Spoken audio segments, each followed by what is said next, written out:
একটা মোবাইল নেব বুঝছো, মোবাইল মেলা টাকা দাম পড়বে। এই মোবাইলটা সূর্যের দিয়ে উনি দিলে উনি যে সব সাগরিদ বানাইছে, না না কেউ কোনো জায়গায় পাবে না, তো ঘরে আসলেই পাবে। মোবাইল তোমাদের কাছে থাকবে, ঠিক আছে না? মোবাইল তোমাদের কাছে থাকবে,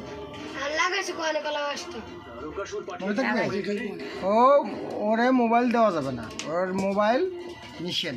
মোবাইল হলো ঘরে থাকবে। একটা ডেস্কটপ কিনে দেবো, আর টেবিলের উপর লাগানো থাকবে। আমি ফোন দিলে ডেস্কটপে কল আসবে, বুঝছো? সবাই মিলে দেখে কথা বলতে পারবো। একটা ডেস্কটপ কিনে দেবো, হ্যাঁ, তাহলে সবাই তো শুনবে না।